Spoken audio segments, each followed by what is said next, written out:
Hello guys, this is Kobe with another not so quick analysis. Before talking about the video, I want to thank you all guys for the positive message, the good feedback on the Vitality Overpass video. I know that I didn't make video for a long time now, maybe 2 months, and you still enjoy the content. It is very good to see that you still support me, still send good messages, you still interact in the HLTV.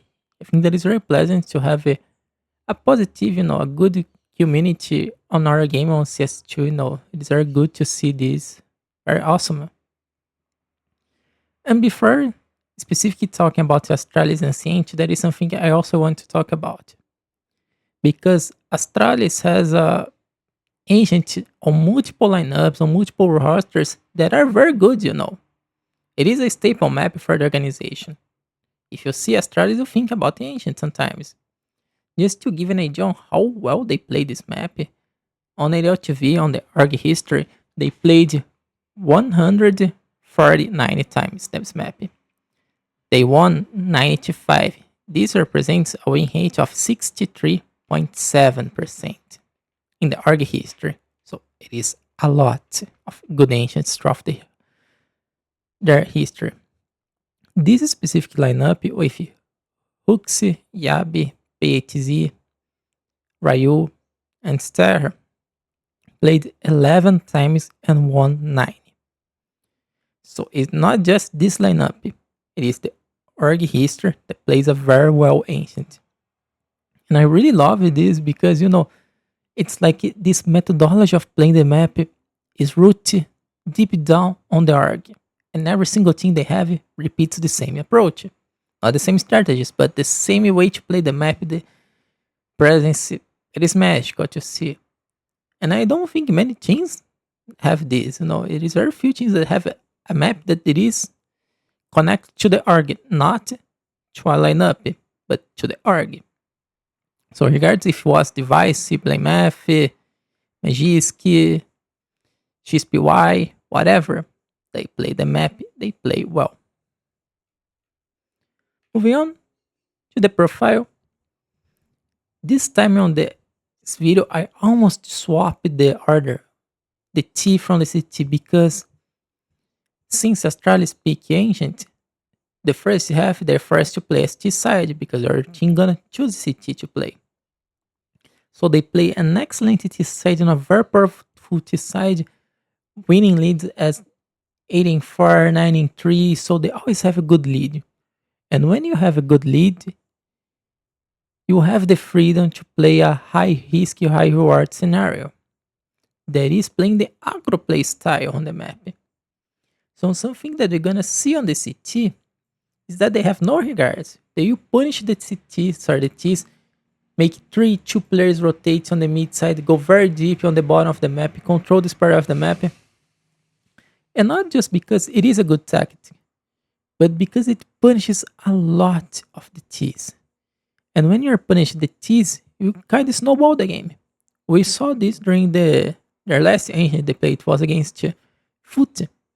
They didn't lose a single round on the second half SCT because they punished it so hard in these early rounds. They won the pistol, they won the first buy. It was no comeback for them. And the downside of playing aggro play style is that you lose the round sometimes. You're likely to lose. You're playing high risk scenario. So they need to readapt. And the way they readapt it is with 3 players stacks. And also with a strong B. So you're gonna see 3 players on the B, 3 players on the mid in a hybrid position, here and here. You're gonna see the 2 players on the A. So they need to make this constant shift. But the main approach for Astralis is that they have the lead on the second half. So there are no problem at all in losing 1 or 2 rounds if they're able to swap for a more tactical position, for a more safe position, a control info game. So there is no issue in playing aggro. If you play aggro and win, you will snowball. If you play aggro and lose, well, you still have the lead. You return, play more safe, and then mix with another aggro round in the future, whatever. But that's it. Let's move on to the first position, the info, the control. In the control position, we see a very standard way to play the ancient. A lot of teams do this, 1 player cave, 1 player B, 1 player top mid to rotate either by B side or A side. Two players on the A. Sometimes we see, instead of the secondary player on the A side, we see inside the Dunnet, but it doesn't play very often Dunnet. So PHZ, with or without the WP, controls Dunnet. Trade for Yabi, because Yabi punishes the A main. So he'll push A main, and then PHZ is here to trade if he dies or if he gets kills. They still keep pushing. As I said, Astralis plays aggro. Even in slower rounds, in the rounds that they want to play control, there is still that aggressiveness, aggressiveness in the round. So you never can be sure that they're playing slow or fast. Same goes for the B side. One ramp and one cat. That's why we see this combo of a Molotov plus nade here. And then a flash instead of the smoke, because you blind and push. Not just a way to stop the cheese movement, but also to keep the pressure on that side of the map. Now we go for the 3 mid control. The 3 mid control, it is a hybrid position. The way I say hybrid is because they can still play slow game, but in a blink of an eye, they pull the trigger and play very fast. So the idea is to start slow. That's why we see Ryu playing alone on the A side on the back position, not here, but here, playing very retreated position. And now I'm gonna be talking a lot about one player in specific, because I think the player underwatch him, players forget. Now it's time to criticize our man Hooksy, the Hooksy Lord. And the way I think that he should be praised is because he plays in this read position, not just on Ancients, he plays on these risky positions, like you are on the side of the cave alone. You are not playing long. Long, you have a lot of protection. You have this wall to protect you. But you are playing the range of the players on the ramp, the players from catch to cave. So see, you are a lot in danger. So you are most likely to die. And this happens, by the way. Hooksy dies a lot and kill few players. It is a bad thing. Well, if you're just looking numbers, of course, really bad. Kick this player if you're just looking by the numbers. But if you're looking for context, if you're looking for the player position in the map, if you're looking for what he gives back to the team, well, Hooks is a monster. And the way he's a monster, he plays so the sacrificial position that the information that trades get becomes way too important for Astralis. Like, if he's rush on the ramp, you have your hybrid players, you have your stack of players on the A side. Flank. If you die by the cave, same stuff. Flank. Because he is playing a so open position that he is able to see the information from two sides, the cave side and the ramp side. So him die here, whatever. Sometimes it's even better for Astralis because they have the information, they have the firepower from Yabi, from Star to connect the kills to win the duels. So please, when you look at Hooks, forget about the numbers. It's not glazing, like, oh, glaring Hooks. No, quite the opposite. I recognize that by numbers here, you should be kicking him. But buying packet, it's tells another history. And he gets a lot of hate because of the numbers.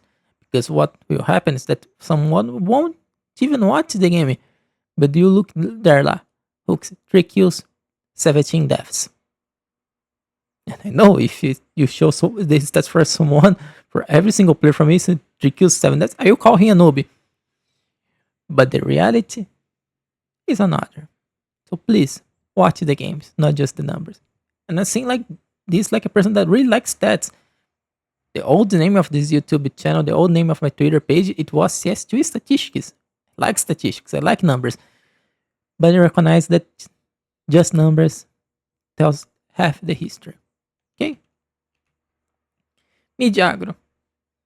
Now, this is the main position of the team that I said. They punishes the cheese a lot, either with 3 players, as we see here, or 2 players. Sometimes they play these 2 players with 2B, with Hooksy and then another player in the long position. But the way they're playing this position is very interesting because, you force 3 aggro players, so you control the bottom of the map, you have this control. The A side, you have Ryu in an aggro position also to connect, not here, but here to connect, really to push A main. And the way they're playing this, the reason why they placing Ryu in this aggressive position is because he can push. And if he pushes, and like say he die, your mid players are already on the lower part of the map. Already have control of lower mid, the bottom, flank, engage, and win the trade. Go for the retake, go for it in case there is a really fast push and Ryu just die. So we have two options on the A side for retake and flanking. Same goes by the B side. Hooks is playing, as I said, in that position that is way too open, but he gets the information. And since the players are already pushing, already on the lower mid of the map, guys, just go. Map is yours. And that's how they win the maps. The CTs, you put three players, 2 or 3 players on the mid.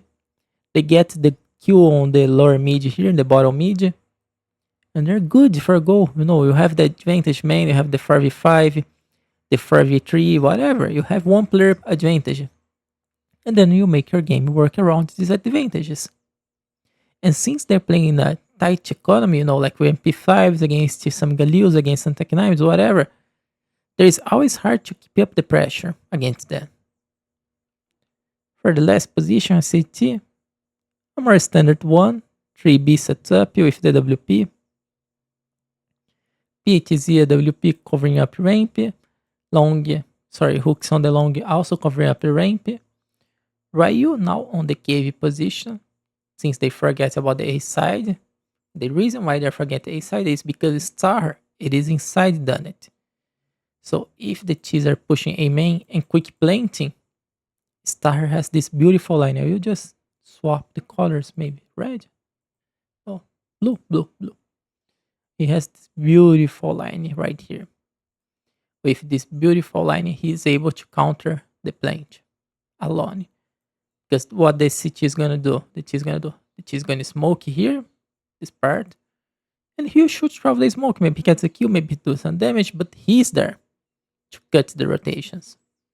So that's why he's inside, done it. Let's just return for the fine white. No. This. Oh, sorry about that. This line continues because this is where he's attacking. No. I hate the canva. Clicking doesn't work sometimes. So see, that's why he's inside the net and not outside, because outside, like in the 3 mid control, let's just return to check here. See, he's outside the net. So unlike the outside the net, that is to engage mid, it is to engage A side. Yes, he still can engage mid. Yes, he can engage mid because he is near enough, and you have Yab on the top mid. You have this combo futility, flash, molotov, smoke. With this combo futility, he reacts towards the outside, but it is easier to give up the A main and have it start inside to throw at that line, the blue line, than to be outside done it and then have it to return. You waste too much of time, because the difference is that A main attack, it is a rush for a player moving fast. They will throw a flash, a molotov here, a secondary molotov here, whatever. You still have this open line. That's what I want to talk. So that's why they ignore the A side and put 3 players on the B. And how to counterplay. First of all, you pre-utility mid. A molotov, a smoke. This big smokes because the default for the CT side, as I showed in every single round, it is 1 smoke and 1 molotov. So you fade the molotov with your own smoke, making this huge wall in a pre-utility scenario, and engage on the mid. Oh, challenge them. And the way, well, if it doesn't challenge then, or if they're playing too passive on the mid, you still have this purple box here. The box will go in the purple, and then you have catch for yourself, because you expect to have 1 player at least on the B side, like 1 player controlling ramp, 1 player controlling this part of the map. So you expect to have 1 player here. So you can transition towards the lower part. You can attack the A side, of course you can. That is an excellent road to attack also. You shouldn't forget the A side. Many teams forget the A side, by the way. But you can attack. It is a good route to attack. I think in the recently games I was watching the last month, this became a more open roach, and yet not every single team abused this roach, but I think that is becoming a clear roach, and there is a drill. I hope that this drill stops. So this is becoming an opener, a clear route to attack. And on the B side, one way I think you should be considering attacking the map is that because hooks has a predictable position right here, so you can exploit hooks. Because the downside of him being on the same spot of the map is that you can engage him, you can connect to him and cut out him from the game. And the way you should be cutting him is by abusing the position. You know, one Molotov here, maybe a Molotov here to make sure that no one's coming. Fast kill him. He doesn't have the timing to give the information back to his team. After all, one of the things I talk about the Hook's death is that he is able to give information back to his team. So if you cut this link by going really fast, you are good. But there is also a risk that sometimes hooks get one or two of these kills and completely rings around. You know, there only of the few kills gets on the half, but the kills he gets on the half wins round. And in the end, that is what it matters. The score line. Now, moving up for the break. By the way, are you guys able to hear the drill? Here, I will stop talking.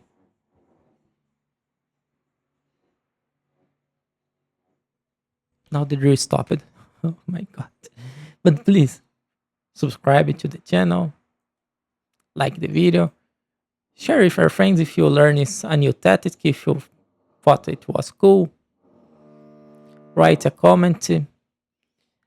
I usually forget to reply the comments, by the way, on the YouTube. I am more activity on the HLTV, but I will try to reply more. But something I make sure is that in the video I post, I will go back and reply all the previous comments in the other videos.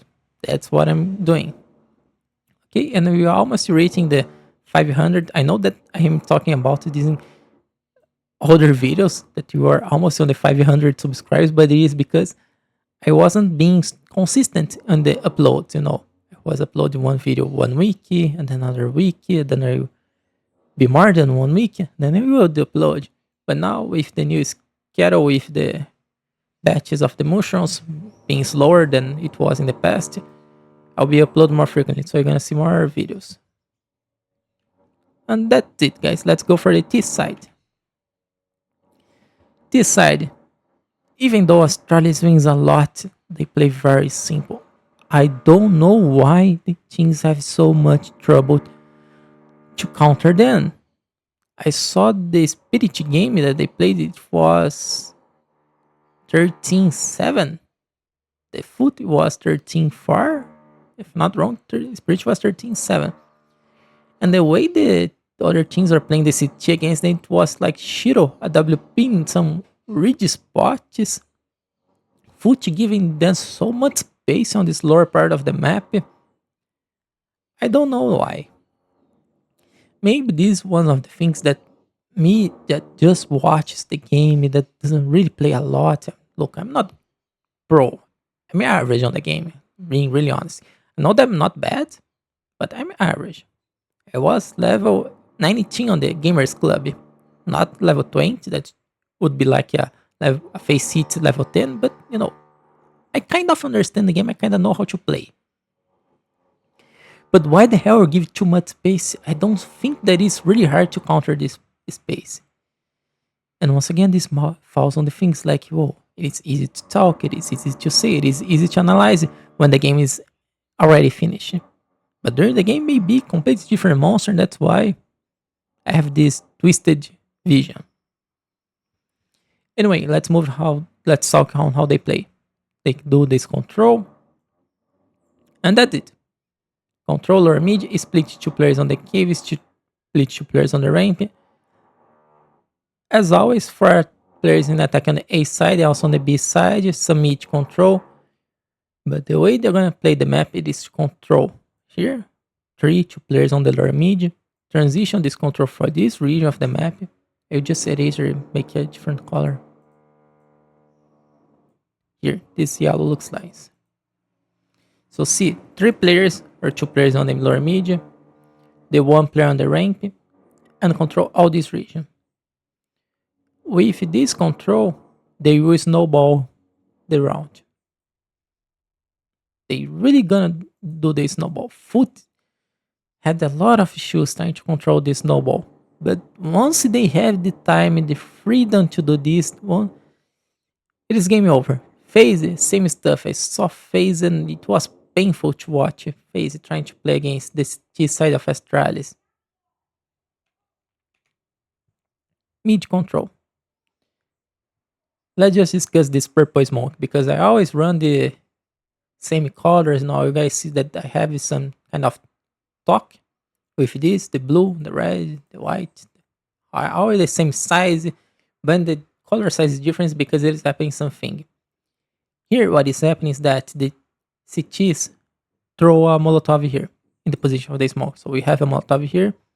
The way Astralis plays is that they fade the Molotov with the smoke and make this passage here. Because Yabi wants to rotate. Yabi doesn't stay on this corner of the ramp. He wants to connect towards the catch position. He wants to connect towards his team because his team is pushing, doing the control as I showed on the profile. See, they have this control. And they only have this control if this smoke, the Molotov, it is faded. That's why it's pink. This smoke doesn't do nothing to hide, but it fades the Molotov. Okay? And now about Ryu. Ryu has an interesting position, interesting job. That is to push the A side of the map. And when he's pushing the A side of the map alone, he often gets the information because this part is one part of the map for most of the teams that is negligible. No teams forget about the A side. So what is happening sometimes during the demos that I watched, it was that Ryu would reach the A side and say, well guys, no one's here. I am alone. What you gonna do? No one's here. So he stays in the position. And then we reach these 2 smokes here. Because if they want to connect with Ryu that is alone, smoke top mid, engage done it. To make sure that is no one there. So they plant on the A side. And when they plant the A side, easy. One Molotov here, a flash here, maybe a smoke here. And they play like this. Well, what if they want to do on the B side? Well, smoke here. Maybe a flash, a smoke on the top mid. And play from behind.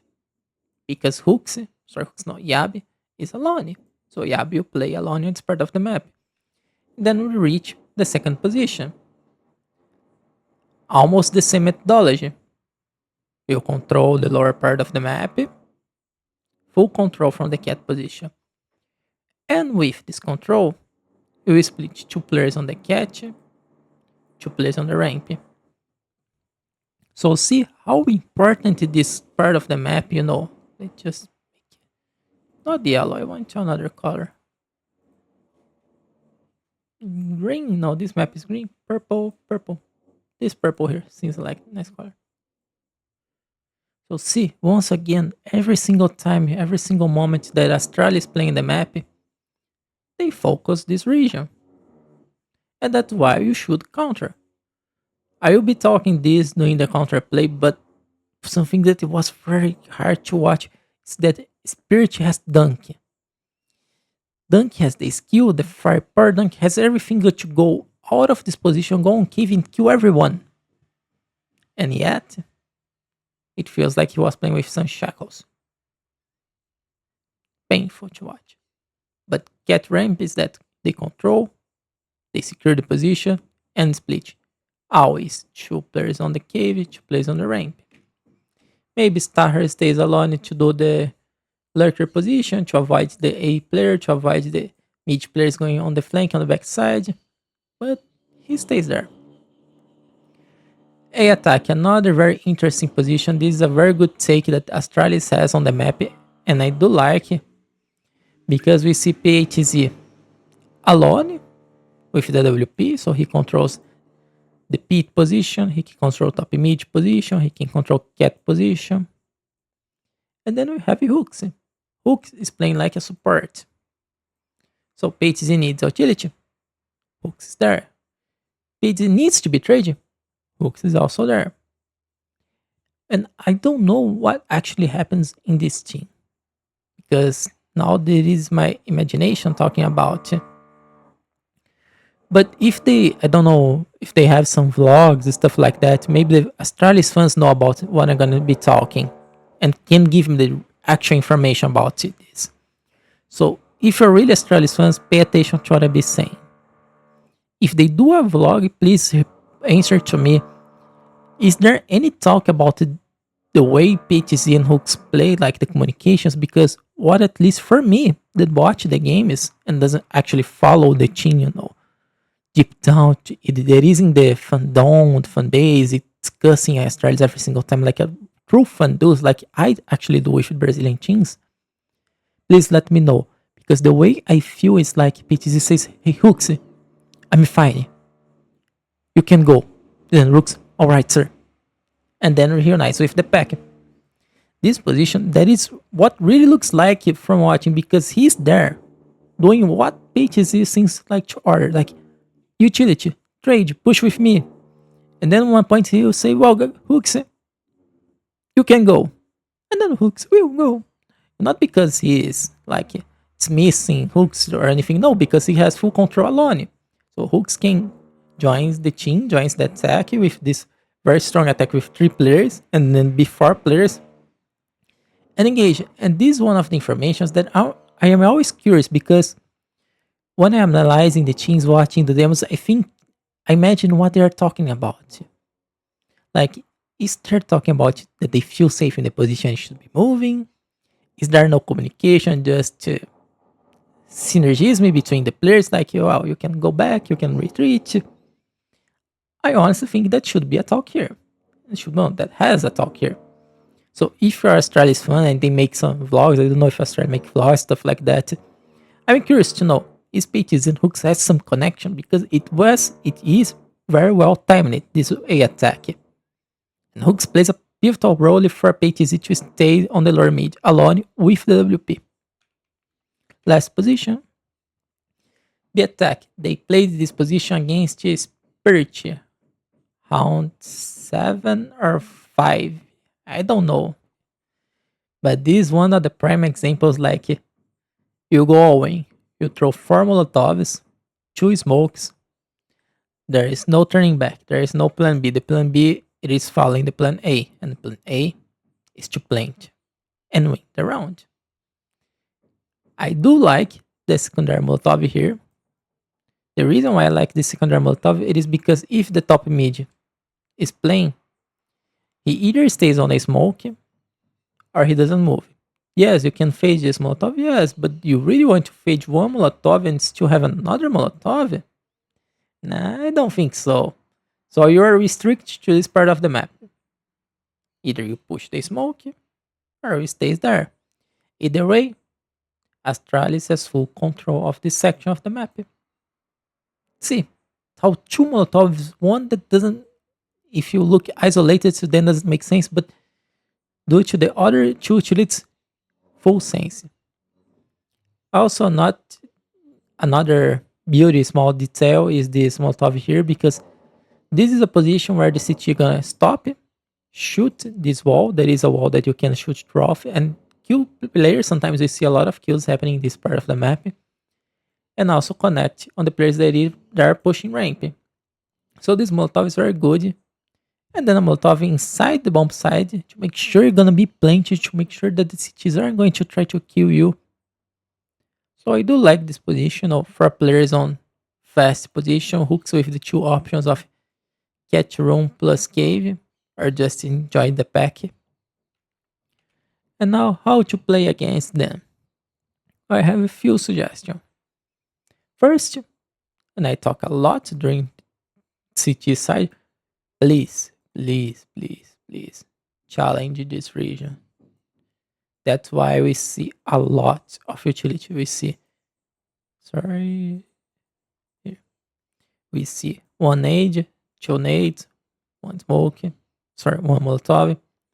Challenge this region of the map. If they have this control of the region, Astralis will snowball the position. And you doesn't want to let them to snowball you. So you block them, you challenge this position. You have your cat room player here, your cat player, to move. If he dies, whatever. But you need to try to challenge them. You need to go for kills. You need to go aggressiveness. Even when he's dying, he's disturbing their position. He's disturbing their control. And once again, as I said, if they set this control, your round is almost lost. So you make your cat player move. Nice. Whatever. You need two players. You have one player cave, one player cat. Yes. Force then. Fight then. Top mid, another primordial position because, well, the way they rotate is two or three players here. So you challenge them. You throw your utilities there, and I smoke. Oh, sorry about that. I smoke followed by Molotov. Open mid flash, and you engage. You should be focusing on challenging them. But hey, Kobe, you may say, there are rounds that they play fast. It's not that because they control this part of the map, they like to play like this, that every single round they will be playing this setup. Well, I agree with you, 100% agree with you. That's why we have the plan B. The plan B is our A player. Here. He's playing far behind. So if they're pushing on the A side, you still have the option to trade skills or to rotate in the tempo. So the top mid can connect with you here. Or if you have a done player, if you're one of the teams that play 1, 2, 2, like one cave, one donut. No, sorry. One cave, one cat, one top mid, one donut, one ace. If you're playing a plays this setup, the donut player can rotate back. So see, the player that should be waiting for this movement, it is the A side. In case they push B, well, you have two players, maybe three players if you're playing like a 3B setup. One cave, as you must have one cave player. One long, one short, one long, one short player here. Or maybe one long, and then one player here that really likes this position. So you block this part of the map like this. But the main idea should be countering this corridor. A lot of teams fail in doing this. A lot of teams lose like this. The only team I saw like doing proper job, it was Legacy. My coincidence, Legacy, it was the only team that won. They have 11 maps played, only 2 defeats, one of them against Legacy. That is a relative weaker team than Astralis. Even though I'm Brazilian, I have to admit, the current Legs is weaker than current Astralis, in the moment at least. The momentum. And that's it, guys. Thanks for watching. Really don't know if it was able to hear the drill, but they're drilling the city right now, not on the farm. They're drilling the apartment above mine. These bastards are doing this. I don't know why, really. Because it is like here noon. They should be having lunch. Even so, hope you enjoyed the content. Remember to subscribe, to like, to comment. I am always more active on the HLTV, even though I have a Twitter. But you guys can talk with me there or anywhere you want. I like to talk with people. I think that improves my English a lot by talking with people, by losing the fear of talking. That is one of the most important things, because you start to get feared to talking, to make mistakes, but whatever. You have to try to talk at least, to write. That's it, guys. See you soon.